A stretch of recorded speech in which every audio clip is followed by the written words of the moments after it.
Hey man, how are you been? Good man, thanks. All right. Yeah. I just got a few questions about your work. All right.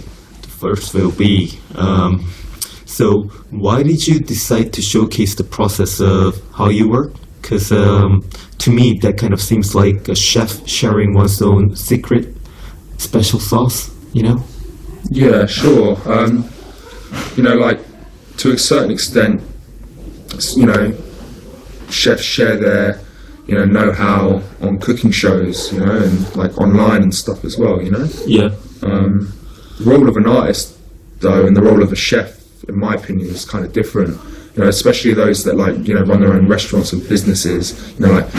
Business is business, but like art deals with ideas in a way that like cooking doesn't. Yeah. Theories made into practice, which may not turn out to be as expected. All right, that's like an interesting point you made. Because art never turns out as you expect it to be. So, yeah, sure. Yeah, that's right. So, so do you kind of consider yourself as amateur artist? Maybe. Why reveal your thought process, as we, the public, have assumption of the artist as a special talent, the talent that we don't have? That's what makes you and your work unique to us. I don't necessarily consider myself as an amateur artist, but I hate the idea of artist as a kind of superior creator. I'd rather deconstruct the mechanisms of my creation, and as that's important to my practice. Why is that? I get this question quite a lot, actually. Every artist, every chef needs his speciality. All right. There needs to be a signature style that represents them, and if an artist allows a deconstruction of one's own practice, then the rest can copy it, but then make it theirs. All right. I'm interested in going against the ideas of Edward Bernays. Okay. I want people to know what techniques I'm playing with.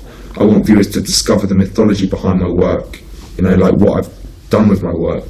Sometimes it's obvious, but sometimes it's more tricky. But I don't desire my work to be didactic. I want my work to be obvious and tricky at the same time. All right, I feel you. So, does your work exist as a form of protest, maybe? Yeah. It exists as a form of protest, but it's for the viewer to decide what to do with it. Right. Some of my video clips will reveal my creative process. As I mentioned. Then, how about your paintings?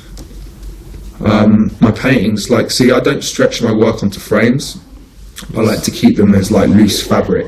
All right. They're free-form structures that could go anywhere really, and when I left my work hanging on the railway for a month, it got graffitied and stuff, but that's cool, that's fine, that's the virtue of my work.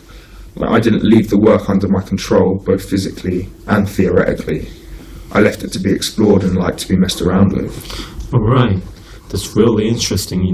So you let the viewers decide what to do and how to understand your work, approach your work? Yeah, that's right. Artists will address certain issues. There's going to be a theme, there's going to be a purpose, but people need to figure it out for themselves. That's not my job. All right. And the purpose of that would be? To enable oneself to understand things their own way. We're dominated by propaganda, fake news, ideal body image, shape and looks, all sorts of stuff. People shouldn't just follow what's projected, but act upon their own will. There's nothing wrong with adopting something. I just think individuals need to reinterpret it, not just simply believe what's out there, Rather, they should be critical of what they hear, see, and consume. All right. I feel you now. I get it. Safe, man. All right. Thanks for your time. Cool. Yeah. Nice one. No problem. Yeah.